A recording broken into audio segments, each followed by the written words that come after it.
حلال دے مجھے اے میرے کبریا، دیتا ہوں تجھ کو واسطہ تیرے حبیب کا۔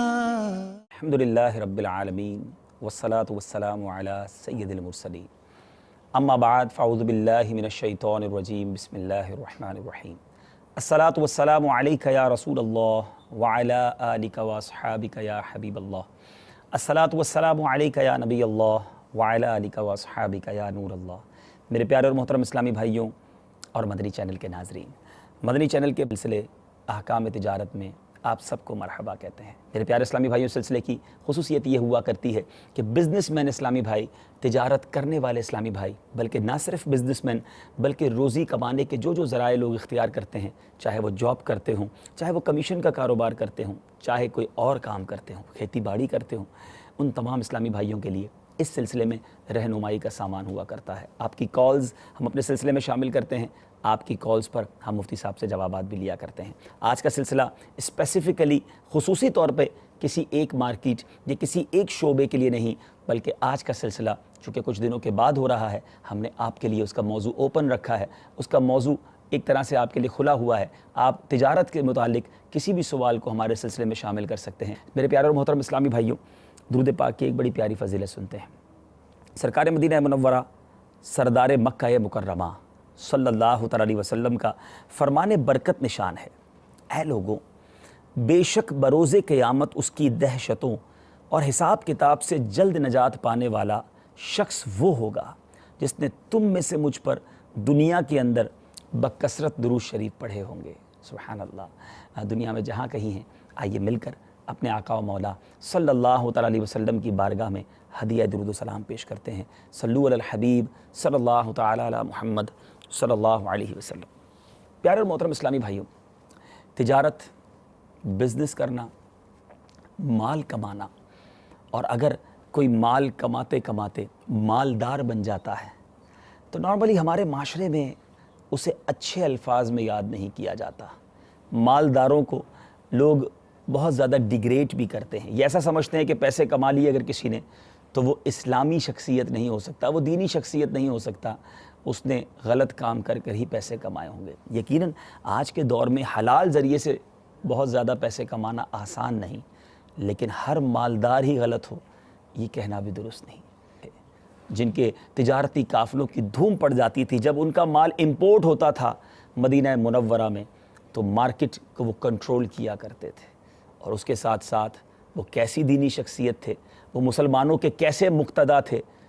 آج بھی دنیا ان سے کتنی محبت کرتی ہے کہ جنہوں نے میرے آقا علیہ الصلوۃ والسلام کا ساتھ پایا، میرے آقا علیہ الصلوۃ والسلام کا قرب پایا، اور صحابی بھی کیسے کہ فقط صحابی نہیں بلکہ خلفائے راشدین میں آپ کا شمار ہوتا ہے، خلیفۃ المسلمین، امیر المومنین رہے، اور آپ وہ عظیم شخصیت ہیں جنہوں نے زندگی کے اندر 2 بار نبی پاک صلی اللہ تعالی علیہ وسلم سے جنت کی بشارت سنی۔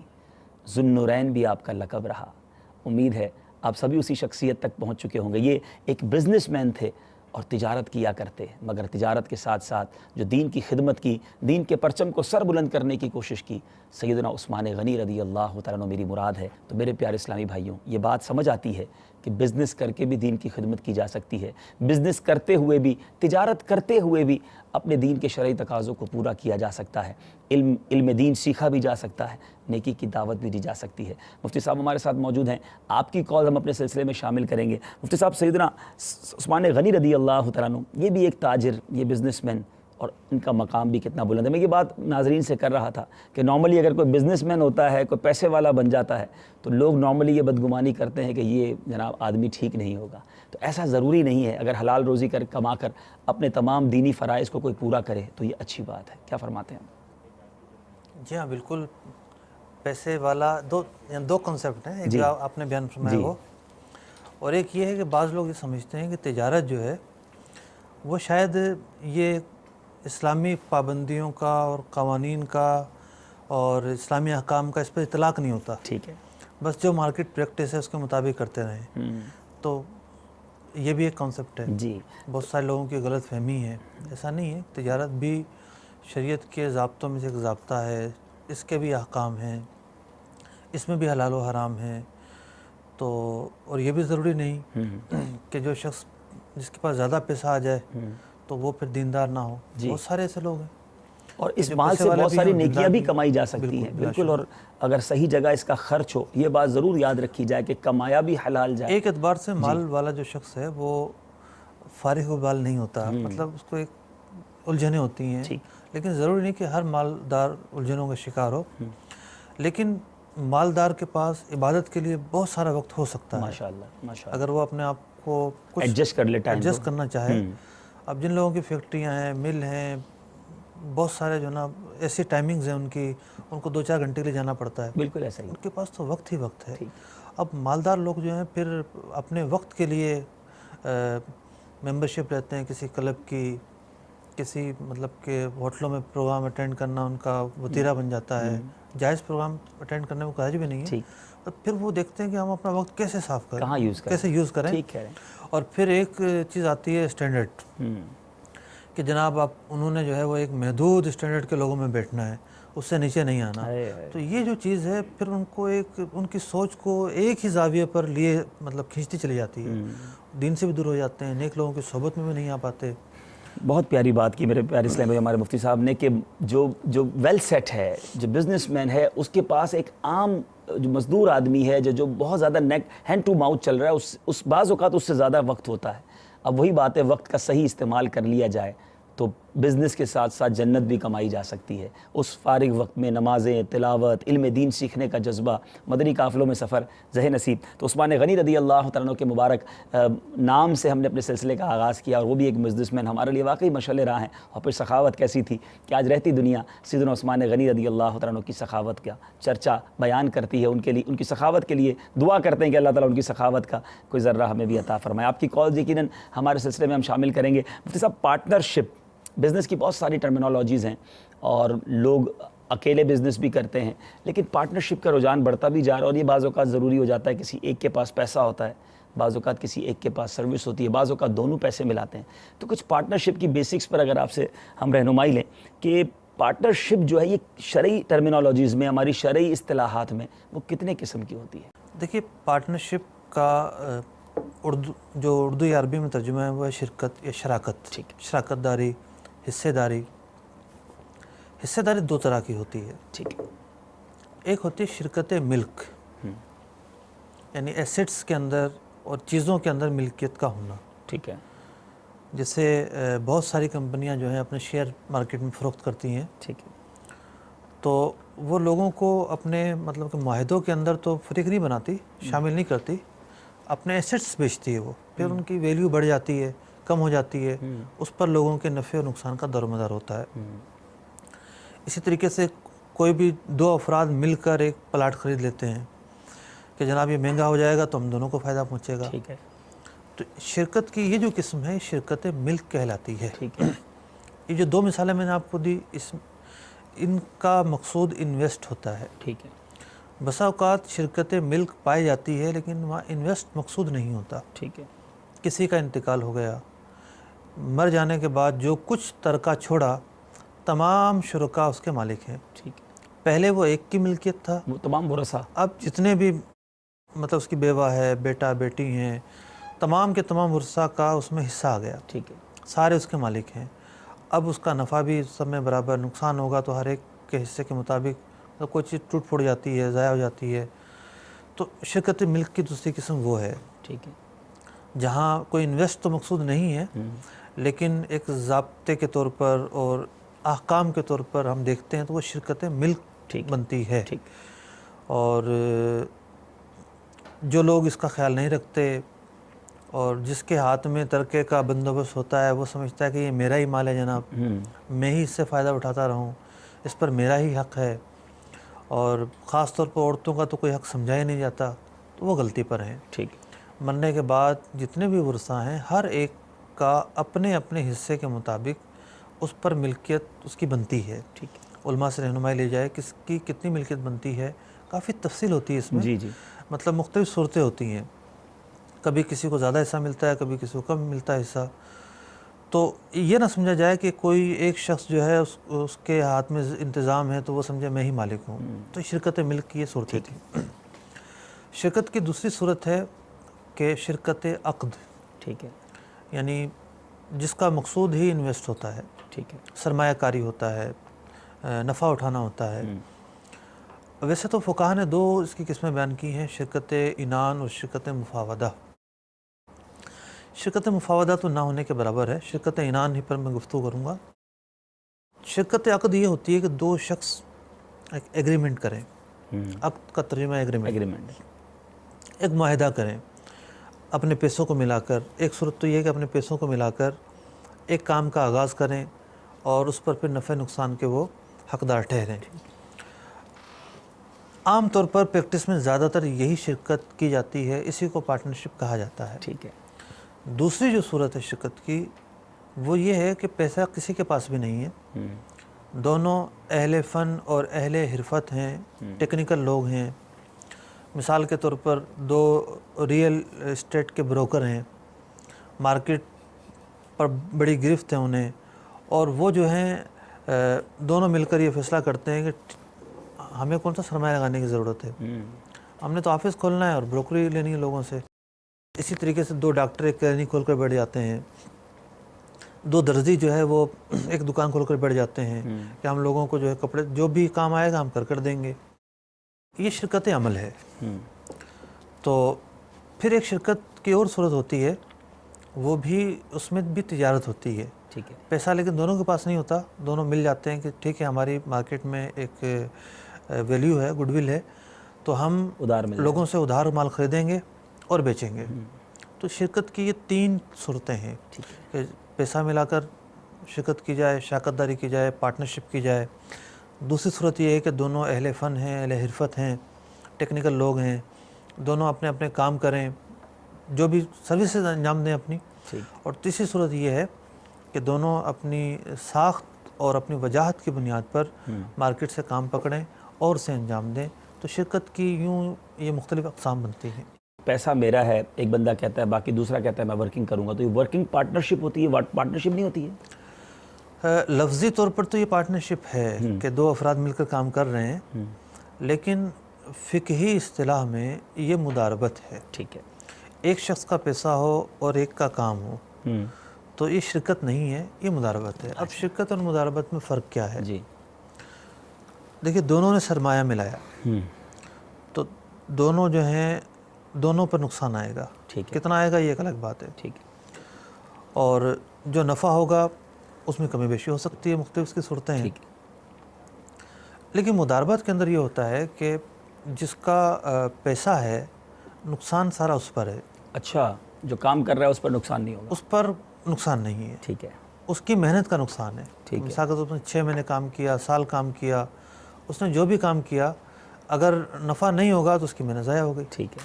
لیکن اب اس کو یہ لاس نہیں ہوگا کہ اگر پروفٹ نہیں ہوا اور مال خراب ہو گیا یا مال میں لاس ہوا تو یہ لاس جو ہے اس محنت کرنے والے کا نہیں ہوگا, یہ پیسہ لگانے والے کا ہوگا. تھوڑی سی تفصیل ہے اس میں. ٹھیک ہے. مثال کے طور پر مداربت کی صورت میں نہیں, ایک کا پیسہ ہے اور ایک کا کام ہے. 6 مہینے بعد یا سال بعد یہ کلوزنگ کرتے ہیں اور یہ دیکھتے ہیں کہ ان کا کیپٹل جو تھا مثال کے طور پر 1 لاکھ روپیہ تھا اور سب اثاثہ جات ملا کر, سب چیزیں ملا کر 80,000 روپے بن رہے ہیں. ٹھیک ہے. تو یہاں تو کلیئر ہے کہ سیدھا سیدھا نقصان ہوا ہے. ٹھیک ہے. اور وہ سارا کا سارا نقصان جو ہے وہ سرمایہ دار پر آئے گا. ٹھیک ہے. رب المال پر آئے گا, جس کا سرمایہ تھا اس پر آئے گا. ٹھیک ہے. ایک صورت یہ بنی کہ دوران سال یہ دونوں پیسے اٹھاتے رہے. یہ یوں سمجھیں کہ 1 لاکھ سے کام شروع کیا تھا. ٹھیک ہے. لیکن یہ 80,000 روپے اٹھا چکے تھے. ٹھیک ہے. اور جب اینڈ ہوا ہے تو کیپٹل کم ہے. ٹھیک ہے. تو اب جناب کیپٹل میں کتنا کم ہے؟ کیپٹل میں کم ہے 20,000 روپے. ٹھیک ہے. 80,000 روپے اس وقت ان کے پاس بن رہے ہیں. 1 لاکھ روپے کیپٹل تھا, 40,000 روپے دونوں نے اٹھا لیا. اب جو کام کرنے والا ہے اس سے یہ کہا جائے گا کہ پہلے نفع سے جو ہے یہ نقصان پورا کیا جائے گا. ٹھیک ہے. جو یہ نفع تقسیم کر چکے تھے اس نفع سے یہ نقصان پورا ہوگا. تو دونوں ایکول 10,000 روپے ایکول. ٹھیک ہے. ایکول کریں گے. اور دونوں نے جو نفع لیا تھا 20,000 کا جو نقصان ہو رہا ہے یہ اس سے پورا کریں گے ٹھیک ہے، تو جو نفع لیا وہ تھوڑا سا واپس دینا پڑے گا. یعنی بیسیکلی وہ نقصان اس کے ذمہ نہیں گیا، اس کا تھوڑا نفع کم ہو گیا. کسی مرحلے پر نقصان بھی جا سکتا ہے. اچھا. اگر مثال کے طور پر بالکل ہی جو ہے وہ ہے اپنا اگر 80,000 کے بجائے 40,000 بچ رہے ہوتے تو 40 کے 40 واپس کرنے پڑتے. ٹھیک ہے. اور بالفرض 20,000 بچ رہے ہوتے تو دونوں کو 40 جو لیے تھے دونوں واپس کرتے. ٹھیک ہے. تو مداربت کا اصول یہ ہے کہ جو نفع تقسیم بھی ہو گیا وہ واپس کیا جائے گا، پہلے اس سے پورا کیا جائے گا. ٹھیک ہے. اور اگر کسی نے لیا ہی نہیں تھا، نفع ہوا ہی نہیں تو برابر، ورنہ سارا نقصان سرمایہ دار پر آئے گا. ہمارے فقہ نے اس کا ایک طریقہ یہ بتایا ہے جی کہ مداربت کے اندر اگر کام کرنے والا یہ سمجھے کہ میں نے تو اتنا عرصہ کام کیا ہے اور مجھ سے اگر نفع واپس لے لیا گیا تو مجھے فائدہ کیا ہوگا، تو پھر جلدی مداربت کو ختم کر دیا جائے، مطلب ایگریمنٹ کو رینیو کیا جائے. مثال کے طور پر دوبارہ مداربت کی طے کر لیں کہ ہم 4 مہینے کے لیے کریں گے. ٹھیک ہے. 4 مہینے پہ کلوزنگ کریں، اینڈ کر دیں، ایک نیا معاہدہ کریں. صحیح. اب اگر پیچھے جانا ہوا تو اس نئے معاہدے تک جائیں گے، صحیح اس سے پیچھے نہیں جائیں گے. بہت زبردست. تو یہ تو تھی مداربت کی صورت. شرکت اور ہوتی ہے، مداربت اور ہوتی ہے. پارٹنرشپ کی آپ نے 3 قسمیں بھی بیان کی، کالز بھی ہمارے پاس موجود ہیں. مفتی صاحب آپ سے ایک سوال پارٹنرشپ کے حوالے سے انشاءاللہ نیت ہے کہ اس پر ایک پراپر سلسلہ کریں گے صرف شرکت کے حوالے سے، اور واقعی پارٹنرشپ میں بہت ساری پرابلمز آتی ہیں. میں آپ سے ایک یوں سوال کروں کہ پارٹنرشپ کرنے سے پہلے 2 پارٹنرز کو کس بات کا سب سے زیادہ خیال کرنا چاہیے؟ پارٹنرشپ کے اندر دیکھیے کئی چیزیں ہیں. ٹھیک ہے. سب سے بنیادی چیز یہ ہے کہ پارٹنرشپ کے کانسیپٹ کو سمجھنا ضروری ہے. پارٹنرشپ کے اندر جو وہ پارٹنرشپ ہے جس میں دونوں پیسے ملاتے ہیں، پارٹنرشپ نام ہے اپنی املاک کو خلط کر کے ایک کر دینا اور اس کے ذریعے ایک نئے کام کا آغاز کرنا. تھوڑا سا آسان بھی کر دیں. میں عرض کر رہا ہوں دونوں اپنے جو ہے وہ سرمایہ کو ملائیں. ٹھیک ہے. مکس کر دیں اس کو. مکس کر دیں. ٹھیک ہے. مکس کرنے کے بعد جو یہ چیز خریدیں گے وہ کسی ایک کی طرف منسوب نہ ہو. ٹھیک ہے. مثال کے طور پر ایک نے کہا کہ یار چلو ہم کام کرتے ہیں، میرے پیسے تو بعد میں آئیں گے، تمہارے پاس جو پیسہ ہے اس سے شروع کر لو. ٹھیک ہے. تو اب جو بھی کام شروع ہوا اور جو چیزیں خریدی گئیں وہ ساری تو اس کی ملکیت سے خریدی گئی ہیں. صحیح. اس کا تو یہی مالک ہوگا. دوسرے پارٹنر کا تو سرمایہ لگا ہی نہیں ہے. اس کی ملکیت کس طرح ثابت ہوگی اس چیز کے اندر؟ یہ ضروری ہے کہ دونوں اپنے پیسوں کو خلط کریں. ٹھیک ہے. یعنی اسٹارٹ جب لیں جب دونوں کے پاس پیسہ آ جائے دونوں ایک اکاؤنٹ میں ڈالیں، اس اکاؤنٹ کے بعد کام کا آغاز ہو. بعض لوگ یہ سمجھتے ہیں کہ جناب میری دکان بڑے موقع محل پر ہے اور بڑی اس کی گڈ ول ہے، تو کیوں نہ میں اپنے دکان کے ذریعے شرکت کروں، پیسہ اس کے پاس ہے نہیں، دکان میری ہو گئی، سامان آپ ڈال دیں. جناب سرمایہ آپ لگائیں، سامان آپ ڈالیں، جو بھی نفع ہوگا چلیں تھوڑا سا کم دے دیجیے گا، میں 20% لے لوں گا، آپ 80% لے لیجیے گا. یہ نہیں ہو سکتا. اچھا. کیونکہ یہاں ایک تو ہوتا ہے مال اور ایک ہوتی ہے کرنسی. ٹھیک ہے. کرنسی آج کے دور میں بولا جانے والا لفظ ہے. ہمارے فقہا نقود استعمال کرتے ہیں، نقد. سونا چاندی بھی کرنسی ہی میں شامل ہے. ٹھیک ہے. تو شرکت جو ہے وہ شرکت کے اندر جو کیپٹل ہے وہ اس میں کرنسی کا ہونا ضروری ہے. ٹھیک ہے. وجہ یہ ہے کہ چیز کی جو ویلیو ہے، کرنسی کی ویلیو جو ہے وہ نکالنا آسان ہوتا ہے. ٹھیک ہے. اور اس کی ویلیو نکالنا ممکن ہوتا ہے. اب دکان جو ہے دکان ہی رہے گی. لیکن یہاں مفتی صاحب یہ سوال تو آئے گا نا، جس کی دکان ہے اس دکان کی باقاعدہ ایک ویلیو ہے، وہ چاہتا تو اسے کرائے پہ دے سکتا تھا. ایک بڑی موقع کی دکان ہے، تو اگر پارٹنر کوئی اچھی دکان مل جاتی ہے دوسرے کو، وہ خوشی سے کہتا ہے ٹھیک ہے میں مال ڈالتا ہوں، دکان آپ کی یوز کرتے ہیں، تو کوئی صورت بھی تو بتائے نا. تھوڑا دیر پہلے عرض کیا کہ شرکت نام ہے دونوں کے سرمایہ کو ملا کر ٹھیک ہے کاروبار شروع کرنا. جو بھی چیز خریدی جائے وہ دونوں کی ملکیت ہو. ٹھیک ہے. دکان والے نے دکان تو دے دی، اس دکان سے صرف فائدہ اٹھایا جا رہا ہے. وہ ایک دکان ہے، سامان رکھنے کے لیے جگہ چاہیے، اس دکان کا ایک فائدہ اٹھایا جا رہا ہے. ٹھیک ہے. لیکن اب جو بھی چیز خریدی جائے گی اس میں اس دکان والے کی ملکیت تو شامل نہیں ہوئی. ٹھیک ہے. تو اس کے نفع میں سے وہ حصہ بھی نہیں لے سکتا؟ اس کا حق ہی نہیں نفع. تو پھر کیا کریں اس طرح؟ اگر ایسی سچویشن ہے، آپ سے کوئی سوال آ جائے کہ بھائی میری دکان ہے، یہ میرے دوست ہیں کہتے ہیں بھائی میرے پاس پیسے نہیں ہیں اور یہ چاہتے ہیں میرے ساتھ مل کے کاروبار کریں، تو کوئی صورت تو ہوگی نا جس کو ہم کر لیں تو شرعی درست ہو جائے؟ دیکھیں سیدھی سی بات ہے، دکان کو شامل اگر کرنا چاہتے ہیں تو دکان کو شرکت سے ہٹ کر شامل کرنا پڑے گا. ٹھیک ہے. یعنی کہ وہ دکان شامل نہیں کر سکتا، یوں شامل کر سکتا ہے کہ اپنی دکان کو کرائے پر دے دے. ٹھیک ہے کہ اتنا کرایہ آپ سے لے لوں گا. کرایہ لے، لیکن شریک تو نہ ہوا نا. یہ ٹھیک ہے. جو مالک کے دکان ہوتا ہے وہ شریک تو نہیں ہوتا. ٹھیک ہے. دوسرے کے اگر 50 لاکھ ہیں تو یہ 1 لاکھ ملا دے. ٹھیک ہے. اس کا بہت زیادہ سرمایہ ہے، اس سرمایہ کے مقابلے میں 5% ملا دے، 3% ملا دے، 2% ملا دے، اور دکان کو کہیں بھی شامل نہ کرے، صرف اس کو کرائے پر دیا جا سکتا ہے اور اس کے جو کرایہ ہوگا وہ ایکسپنسز میں شامل ہوگا. دونوں اس کا خرچہ اٹھائیں گے. لیکن راس المال ملانا ضروری ہے. کچھ کیپٹل ہماری طرف سے بھی ہو، ایک دونوں طرف سے سرمایہ ملانا ضروری ہے. اب سوال یہ ہے کہ بالفرض اس نے سرمایہ ملا دیا اور وہ بہت زیادہ کم ہے، یہاں لاکھ روپے وہاں 50 لاکھ روپے یا بالفرض زیادہ کم نہ ہو تھوڑا کم ہو. ٹھیک. وہاں 50 لاکھ ہیں 40 لاکھ ہیں. تو اس کے اندر ایک اصول یہ ہوتا ہے کہ جس کا سرمایہ کم ہے تو وہ نفع بھی کم لے گا. ہاں اگر وہ کام کر رہا ہے تو پھر وہ نفع زیادہ لے سکتا ہے. ٹھیک ہے. اپنے کیپٹل کے ریشیو کے زیادہ بھی لے سکتا ہے. کام کر رہا ہے اگر وہ زیادہ لے سکتا ہے، لیکن اگر وہ سلیپنگ پارٹنر ہے، کام بھی نہیں کر رہا، تو جتنا اس کا کیپٹل ہے اتنا ہی وہ نفع لے سکتا ہے. ٹھیک ہے. سوالات بہت سارے ہم سے آپ سے کرنے ہیں، اور لیکن بتایا جا رہا ہے کالیں بھی بہت جمع ہو گئی ہیں. چلیں پھر کال کو شامل کرتے ہیں، پھر اس ٹاپک کو لے کے چلتے ہیں. صلو علی الحبیب صلی اللہ تعالی علی محمد صلی اللہ علیہ وسلم. محمد Umar, lecturer Hazrat Bahauddin Zakariya University Multan, P H D scholar management sciences, COMSATS Institute of Information Technology اسلام آباد.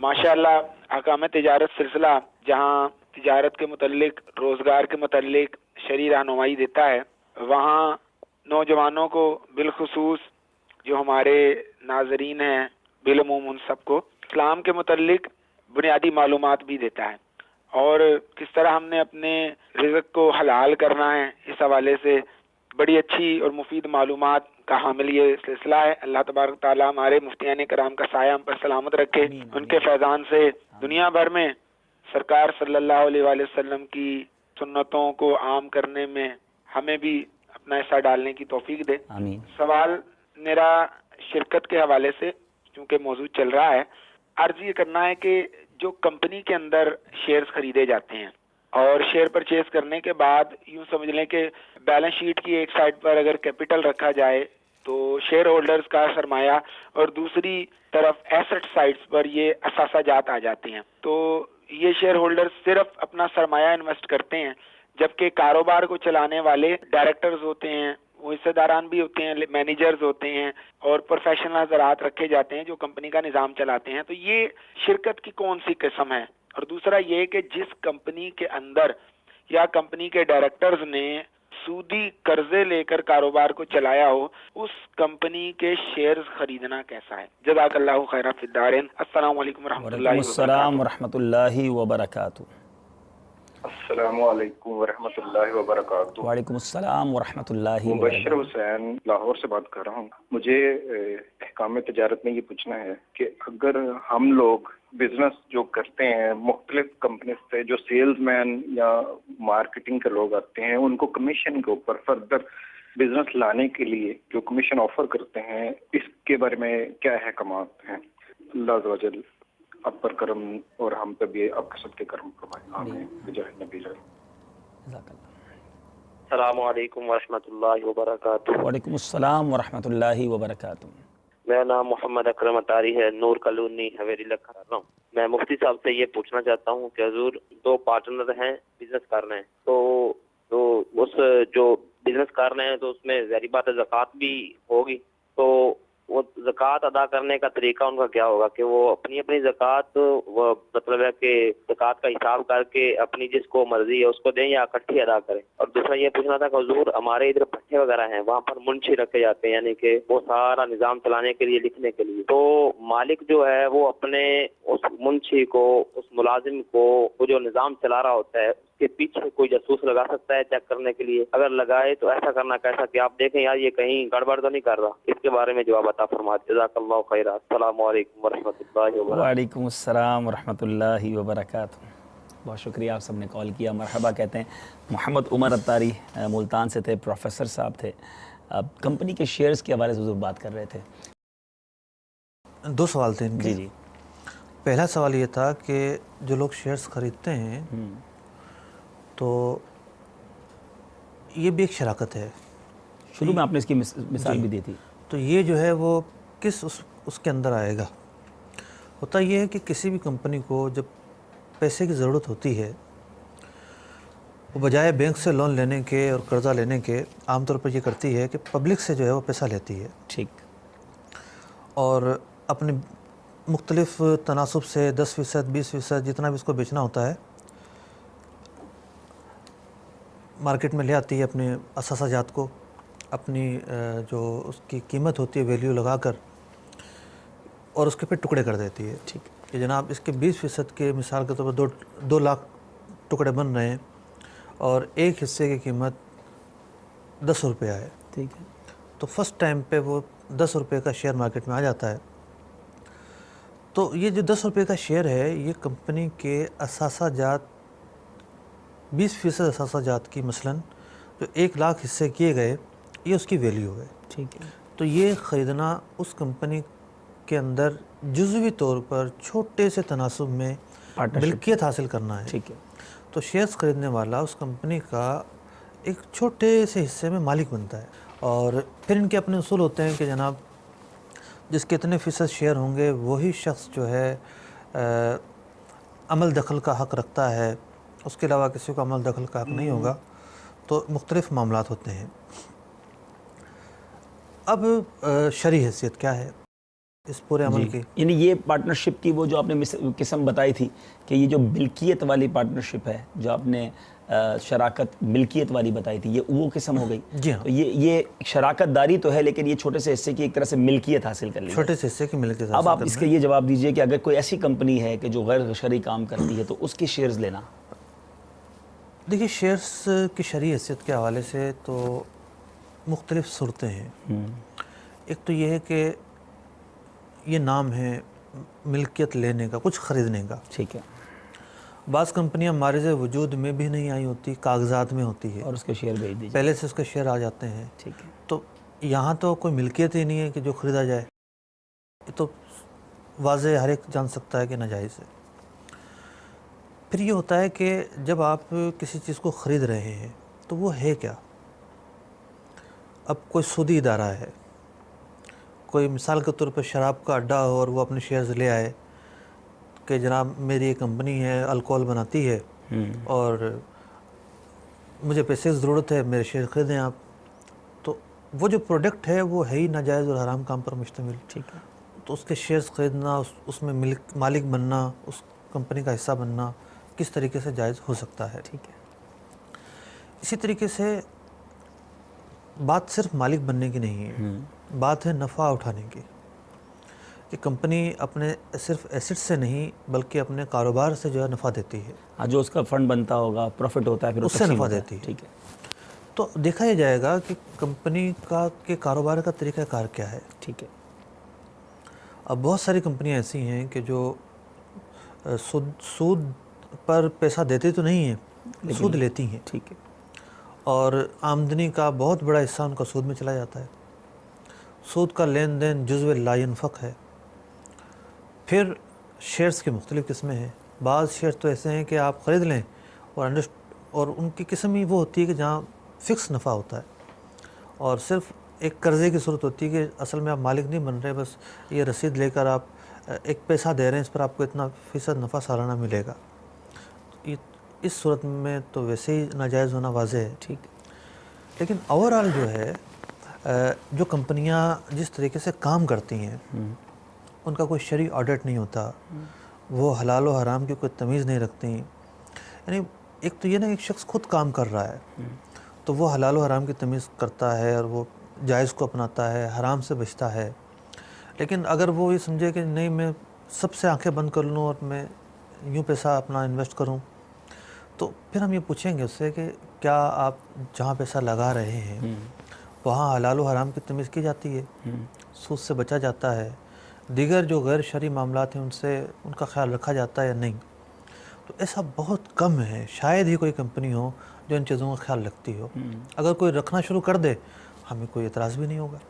یعنی ابھی ہم اوور آل شیئرز کے کاروبار کو حرام کہہ سکتے ہیں، ناجائز کہہ سکتے ہیں، یا ہم یہ کہیں گے کہ جو کمپنی ٹھیک کرتی ہے اس کا ٹھیک ہے، جو غلط کرتی ہے؟ اکثر تو دیکھیں جو معاملات ہیں وہ ناجائز ہی امور ہیں. ٹھیک ہے، ہو سکتا ہے ایک آدھ صورت ایسی ہو کہ جو جواز پر مشتمل ہو جائے. لیکن بہت اچھی آپ نے بات کی کہ پیسہ جہاں انویسٹ کر رہے ہیں، شیئر جس کے خرید رہے ہیں، جس کے ایک طرح سے چھوٹے سے حصے کے صحیح مالک بن رہے ہیں، وہ کام کیا کر رہے ہیں؟ موٹی سی صورت ہے نا. جی. پھر جو سٹہ بازی ہوتی ہے اور جو مطلب کہ لوگ دیوالیہ ہو جاتے ہیں بلا وجہ کے جو ہے وہ غیر ایسے معاملات ہوتے ہیں، کاروباری لوگ بھی جسے اچھا نہیں سمجھتے. جی وہ تو سب جانتے ہیں کہ اس مارکیٹ میں کیا ہوتا ہے. شیئر مارکیٹ تو ویسے ہی اس حوالے سے زیادہ مشہور ہے. لیکن اگر آپ میں سے کوئی ایسے اسلام میں دیکھ رہے ہیں، سن رہے ہیں، جو شیئر کا کاروبار کرتے ہیں یا کرنا چاہتے ہیں، دارالفتہ اہل سنت آپ کے ہیں، رابطہ کیجئے، تفصیل بتائیے، اگر آپ کو اجازت ملے تو کیجئے، ورنہ ہم نے یہ نیت کی ہوئی ہے، آپ کو پھر نیت کرواتے ہیں. ایک نیت ضرور رکھیے، رزق دینے والا رب ہے، ہمیں حلال ہی کمانا ہے، حرام کے قریب بھی نہیں جانا. حلال ہوگا اسی میں برکت ہوگی، اسی میں عافیت ہوگی. مبشر حسین بھائی تھے حضور، ان کا سوال یہ تھا کہ بزنس کر رہے ہیں لیکن سیلز مین کو مال ہمارے پاس گاہک لانے کے لیے بعض اوقات ہمیں کچھ کمیشن دینا ہوتا ہے، تو اس طرح اس کو کمیشن دینا انکریج کرنے کے بارے میں کیا فرماتے ہیں کہ ہمارے پاس کاروبار لے آؤ، ہمارے پاس گاہک لے آؤ، تو اس طرح گاہک لانے کے لیے کمپنی کے لوگوں کو اگر کوئی دیتا ہے کمیشن تو کیا فرماتے ہیں؟ ایک تو شخص ہوتا ہے وہ آزادانہ کام کرتا ہے، ٹھیک ہے، وہ کسی کمپنی کا ملازم نہیں ہے، ٹھیک ہے، بروکر ہے وہ. ٹھیک ہے، اس کو کہا کہ جناب میرے پاس گاہک لے آؤ تمہیں بروکری ملے گی، اس کے جواز کی صورت تو بن سکتی ہے. ٹھیک ہے. ایک یہ ہے کہ ایک شخص کمپنی کا نمائندہ ہے، کام کرتا ہے، کمپنی کا مثال کے طور پر پروڈکشن مینیجر ہے، ٹھیک ہے، اور یہ وہ چیز بناتا ہے جو اس کمپنی کو چاہیے. ٹھیک ہے، یہ اسے کہتا ہے کہ تم ہماری طرف آ جاؤ، میں تمہیں اتنے پیسے دوں گا. تو وہ جو سامنے والا شخص ہے وہ کوئی آزادانہ بروکر نہیں ہے، کسی کمپنی کا ملازم ہے. اس کی ذمہ داری یہ ہے اس شخص کی کہ کمپنی کے لیے سروے کرے، مارکیٹ میں جو اچھے سے اچھا مال بنانے والا ہے، اس سے جو سستا اور مناسب مال بنانے والا ہے، اس سے مال خریدے، اور اس بات کی اسے تنخواہ ملتی ہے. سب چیزوں کو چھوڑ کر یہ صرف اپنی کمیشن کی وجہ سے کسی ایک سے مال لے آئے، یہ بالفرض جس سے یہ لے کر آ رہا ہے وہ سب سے اچھا مال بناتا ہے، مناسب قیمتیں، سب کچھ ہے. سوال یہ پیدا ہوتا ہے کہ اسے پیسے کیوں مل رہے ہیں؟ خوشی میں دیتے ہیں نا حضرت، ہم سے مال لیا چلو خوشی میں لے جاؤ. اسے پیسے کیوں مل رہے ہیں؟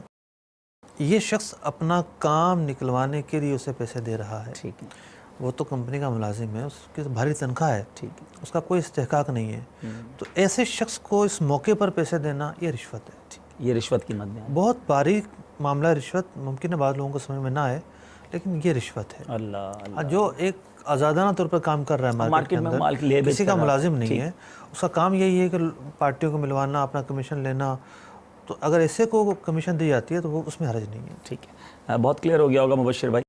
ایک اور اسلامی بھائی تھے اکرم اتاری حویلی لکھاں سے، 2 پارٹنر بزنس کر رہے ہیں، زکوٰۃ کا وقت آیا تو اب زکوٰۃ کے اپنی ادا کریں گے، یہ بھی پارٹنرشپ چونکہ ہو چکی ہے تو دونوں کو مل کر دینا ہوگی؟ دیکھیں دونوں شخصوں پر زکوٰۃ بنے ضروری نہیں ہے. ٹھیک ہے، بھلے 50 لاکھ روپے کا ان کے پاس مال ہے لیکن دونوں صاحب نصاب میں ضروری نہیں ہے. اچھا، ممکن ہے ایک قرض دار ہو، اس کے پاس اس کے اوپر اتنا قرضہ چڑھا ہو کہ یہ 50 لاکھ بھی شامل کر دیں تب بھی قرضہ نہ اترے. صحیح. تو پھر یہ ہے کہ دونوں کی زکوٰۃ ایک ہی تاریخ کو بنتی ہو، یہ بھی ضروری نہیں ہے.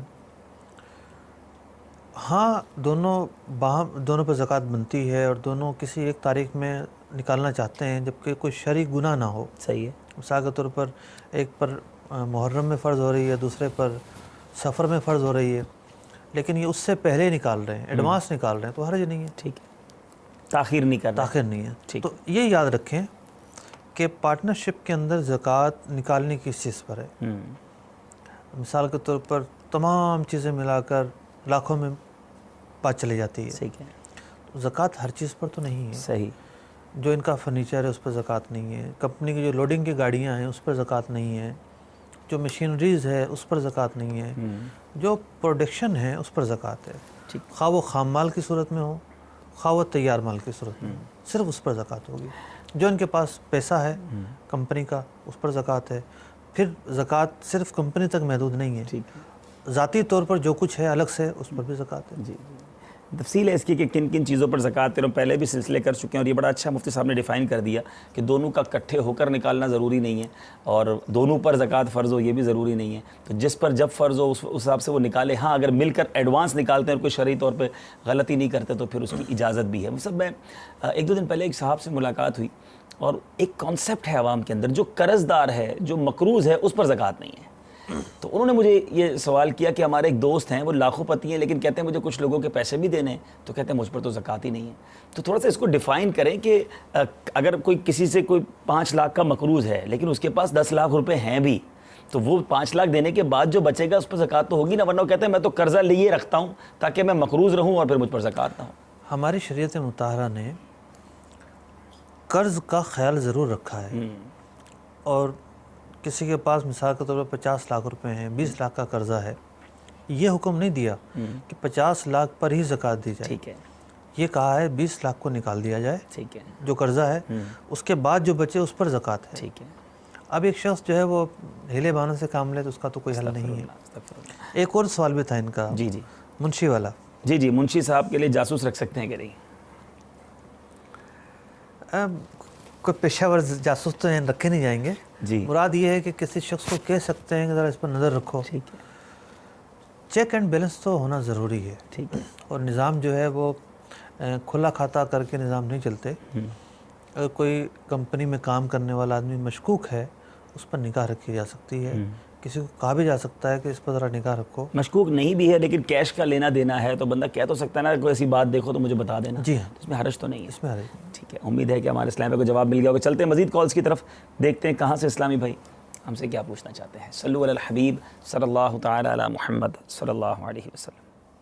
السلام علیکم ورحمۃ اللہ وبرکاتہ. وعلیکم السلام ورحمۃ اللہ وبرکاتہ. حضرت جی ایک سوال معلوم کرنا تھا مجھے. محمد حسن ناگوری بھینس کالونی سے بات کر رہا ہوں. یہ جو ہم بھینس کے چھوٹے بچے ہوتے ہیں 10 سے 15 دن کے دودھ پیتے ہوئے, آیا ان کو فروخت کرنا صحیح ہے یا غلط؟ ٹھیک ہے.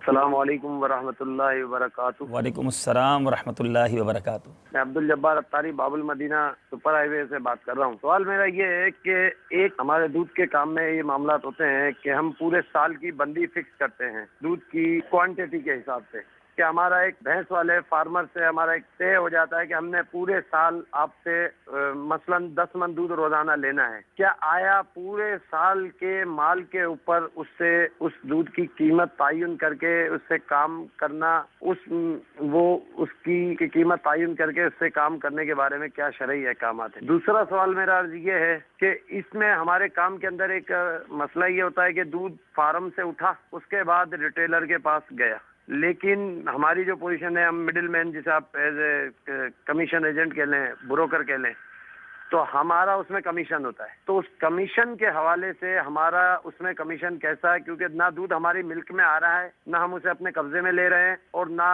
اس کے پاس صرف ڈائریکٹ ہمارے نام کی مطلب حساب کتاب چل رہا ہے کہ جی وہاں سے دودھ اٹھ رہا ہے وہاں جا رہا ہے اور اس کا بیچ میں ہم کمیشن کھا رہے ہیں. تو برائے مہربانی شرعی رہنمائی فرمائیں. السلام علیکم ورحمۃ اللہ وبرکاتہ. وعلیکم السلام ورحمۃ اللہ وبرکاتہ. السلام علیکم. وعلیکم السلام ورحمۃ اللہ وبرکاتہ. حضرت میں نے یہ سوال پوچھنا تھا, میں پنڈی سے بول رہا ہوں. میرے ایک دوست ہیں وہ دودھ کا کام کرتے ہیں, تو اس کو میں نے 50,000 روپے دیے کہ وہ بینس خریدے, باقی وہ اپنے طرف سے ڈالے جتنے بھی ہوں, اور میں نے اسے یہ کہا کہ وہ مجھے روزانہ 1 کلو دودھ صبح دیا کرے. ٹھیک ہے جی, باقی جتنا دودھ ہے وہ اس کا ہو جائے, اور جب تک یہ دودھ دیتی رہے تو مجھے 1 کلو دودھ دیتے رہے. 50,000 روپے میں نے, اور یہ میرے لیے دودھ لینا جائز ہے؟ بس اتنا سوال تھا. بڑی زبردست عجیب و غریب شرطیں لوگ لگاتے ہیں.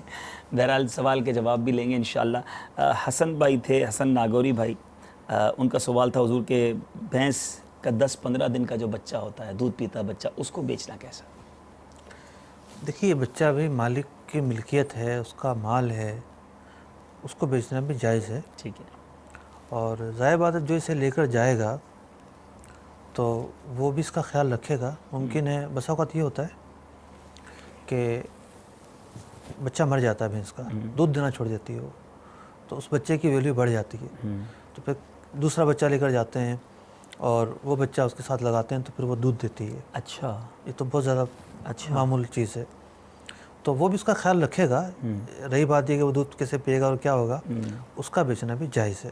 اب دیکھیے دنیا عرب کے اندر قدیم زمانے میں دستور تھا کہ بچے پیدا ہوتے ہی ماؤں سے دور کر دیے جاتے تھے اور دیہی علاقوں میں بھیج دیے جاتے تھے تاکہ وہ دیہات کی پختہ زبان سیکھیں، فصاحت و بلاغت سیکھیں.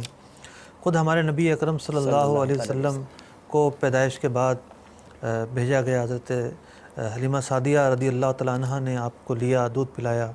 تو بچوں کو بھی ماں سے دور کیا جاتا ہے. یعنی یہاں یہ خیال تو رکھنا چاہیے کہ جو خریدنے والے ہیں کہ چھوٹے بچہ ہے تو اس کا خیال تو کم از کم رکھیں. ہر جو مطلب جاندار ہے اس کا حق ہے، ماشاءاللہ اس کا حق تو پورا کیا جائے گا. ٹھیک ہے. پنڈی سے اسلام بھائی تھے کہ وہ دودھ کا کام کرتے ہیں کہ ان کے دوست ان کو 50,000 انہوں نے بھینس کے لیے دیے ہیں، لیکن شرط یہ کہ 1 کلو صرف روز کا دودھ دیتے ہیں. قرضے میں دیے جی 50,000 کا قرضہ دیا بھینس لینے کے لیے. قرضے میں دیے ہیں تو یہ 1 کلو سے نفع لے رہے ہیں. قرضے پر نفع. ٹھیک ہے. قرضے پر نفع سود ہے. استغفر اللہ. ٹھیک ہے. تو قرضہ جو ہے وہ ایک یوں سمجھیں کہ عمل تبرع ہے، نیکی کا کام ہے. ٹھیک ہے. کسی کی ضروریات کو پورا کرنے کے لیے ہوتا ہے. قرضے پر سرمایہ کاری نہیں ہوتی. ٹھیک ہے. قرضے پر نفع لینا جائز نہیں ہے. ٹھیک ہے. قرضے پر نفع لینا سود ہے. کوئی طریقہ ہے کہ روز 1 کلو دودھ بھی لے لے، گناہگار بھی نہ ہو؟ ہاں طریقہ ہے. جی. جب سے پیسے خرچ کریں اور دودھ لے کر آ جائیں. اچھا پیسے دے کے دودھ خرید لیں. ٹھیک ہے، بالکل صحیح ہے. اچھا اگر قرضہ نہ ہوتا اور دوست کو کہیں یار روز کا 1 کلو دودھ مجھے دے دینا تو پھر ٹھیک تھا؟ کون دے گا؟ پھر وہ دے گا بھی نہیں. کون دے گا؟ ٹھیک ہے. یہ بڑا اچھا جواب ہے کہ وہ دے کیوں رہا ہے آپ کو، آپ مانگ کیوں رہے ہیں. شاید یہ، اور یقیناً یہ اسی قرضے پر نفع لے رہا ہے، اور یہی تو سود کی ایک صورت مفتی صاحب نے بیان کی. تو امید ہے کہ آپ اس سے توبہ بھی کریں اور آئندہ سے بالکل یہ دودھ نہ پئیں. جو دودھ ہی غلط طریقے سے آئے گا وہ برکت بھی نہیں ہوگی اس کے اندر. تو حرام مال ہے تو برکت کہاں؟ جی حرام ہوگی. تو حلال پر ہوتی ہے. سود تو حرام مال بالکل حرام ہے، اور حرام پر بالکل اپنے گھر میں آنا بھی نہیں چاہیے. تو امید ہے ہمارے اسلام بھائی کو جواب مل گیا ہوگا. اگر مزید کالز ہیں تو ہمیں دے دیں. صلو علی الحبیب صلی اللہ تعالی علی محمد صلی اللہ علیہ وسلم. السلام علیکم ورحمۃ اللہ وبرکاتہ. وعلیکم السلام ورحمۃ اللہ وبرکاتہ. میرا نام غلام محی الدین اتاری ہے، میں لاہور سے بات کر رہا ہوں. میرا سوال یہ ہے کہ میرا کھانے کا کاروبار ہے، میرے ساتھ دہی کی دکان ہے. میں ان کی دکان سے یعنی کہ لسی کا گلاس یا کوئی چیز لا کے اس میں سے منافع کما سکتا ہوں. اس طرح دودھ بوتل وغیرہ بھی ہے اور چائے وغیرہ کی دکانیں بھی ہیں. کسٹمر ہم سے ڈیمانڈ کرتا ہے کہ ہمیں یہ چیز لا دو، تو کیا ہم اس میں سے منافع کما سکتے ہیں 5 روپے 10 روپے؟ میرا سوال ہے، آپ پلیز مہربانی اس کی ذرا وضاحت فرمائیے. السلام علیکم ورحمۃ اللہ. وعلیکم السلام ورحمۃ اللہ وبرکاتہ. السلام علیکم ورحمۃ اللہ وبرکاتہ. وعلیکم السلام ورحمۃ اللہ وبرکاتہ. محمد مشتاق اتاری، خانگڑھ ڈویژن فیضان شاہ جمال، کابینہ پاک شافعی سے. حضور میرا سوال یہ ہے کہ میں سونار کا کام کرتا ہوں اور ہمارے پاس ہمارے مطلب کسٹمرز وہ ایڈوانس ہمیں رقم دے جاتے ہیں. تو پوچھنے کا جو ہے سوال وہ یہ ہے کہ آیا وہ ایڈوانس رقم ہم اپنے کام میں صرف کر سکتے ہیں؟ جیسے کوئی سونا یا چاندی بیچنے آیا وہ ہم خرید کر اسے مطلب آگے سیل کریں اور اس کا نفع ہم خود رکھیں، جبکہ ان کی جو رقم ہے وہ وہی ہے جو انہوں نے ہمیں دی تھی. تو آیا ہمارا ایسا کرنا درست ہے یا نہیں؟ برائے مدینہ ہمیں اس کا ضرور جواب ارشاد فرمائیں. السلام علیکم ورحمۃ اللہ وبرکاتہ. وعلیکم السلام ورحمۃ اللہ وبرکاتہ. السلام علیکم ورحمۃ اللہ وبرکاتہ. وعلیکم السلام ورحمۃ اللہ وبرکاتہ. حضور میرا سوال مفتی صاحب سے یہ ہے کہ میں نا جی جولرز کا کام کرتا ہوں. ہمارا تقریباً 75% جو سنیارے ہیں نا جی تولے کے پیچھے 1 تولے میں 1.5 ماشا ملاوٹ ڈالتے ہیں اور 1.5 ماشا ہم اس کے اوپر پالش لگا کر گاہک کو 1 تولہ سونا بنا کر دے دیتے ہیں. یہ عرف میں چیز آتی ہے، یعنی 75% گاہک سنیارے ایسے کرتے ہیں. یہ درست ہے یا اس کا دینا کیسا؟ 75% ایسا کرتے ہیں. چلیں انشاءاللہ مفتی صاحب سے پوچھیں گے. بہت شکریہ آپ سب نے کال کیا. غلام محی الدین بھائی تھے اور بڑا انٹرسٹنگ سوال ہے مفتی صاحب. یہ اور لیکن ایک بات بڑا خوشی بھی ہوتی ہے کہ کتنے کاروبار کرنے والے سلسلہ بھی دیکھ رہے ہیں اور ان کو یہ فکر بھی ہے کہ ہماری روزی درست ہے کہ نہیں. یہ احساس اجاگر کرنا ہی اس سلسلے کی کاوش اور کوشش اور مدنی چینل کی خاصیت ہے. اب ہوٹل پہ گئے کھانا کھانے, کولڈ ڈرنک منگائی, اس ہوٹل پہ کولڈ ڈرنک اگر نہیں ہے تو وہ برابر سے لے کر آ جائیں گے. جوس پینا ہے تو وہ جوس لے کر آ جاتے ہیں. بعض ہوٹل پہ چائے نہیں ہوتی تو برابر ہوٹل سے چائے لے آتے ہیں. اب ان کا کہنا تھا کہ دودھ یا دہی یا لسی ہم منگاتے ہیں. تو اب ظاہر ہے وہ لا رہے ہیں تو الٹیمیٹلی کچھ نہ کچھ تو ایسا لگتا بھی ہے کہ وہ رکھتے ہوں گے. تو ان کو یہ فکر ہے کہ اگر ہم اس پہ منافع رکھتے ہیں تو رکھنا کیسا. اس کی مختلف صورتیں ہیں, ضروری نہیں کہ رکھتے ہوں. بس اوقات یہ ہوتا ہے کہ ایک دکاندار سب چیزیں نہیں رکھ سکتا اپنے پاس. جیسے ایک وہ جس کا صرف ہوٹل ہے چائے کا, جس کے ساتھ میں سموسے والا ہی بیٹھا ہوا ہے, تو اس ہوٹل پر گاہک زیادہ آئیں گے, ٹھیک ہے, اس کی چائے زیادہ بکے گی, تو اسے وہاں سے سموسے لا کر رکھنے میں کوئی نقصان نہیں, فائدہ ہے. ٹھیک ہے, تو میں نہیں سمجھتا کہ یہ اس سے کوئی کمیشن لیتا ہو. تو اسی طریقے سے یہ ہوتا ہے کہ بسا کو لوگ کھانا وغیرہ کھاتے ہیں تو کولڈ ڈرنک والے الگ لوگ ہوتے ہیں, لسی والے بھی الگ لوگ ہوتے ہیں. تو دکاندار ان سے بلا معاوضہ بھی لا کر دے سکتا ہے. تو سوال یہ ہے کہ اگر بالفرض یہ معاوضہ لیتا ہو تو اس کی کیا صورت ہوگی.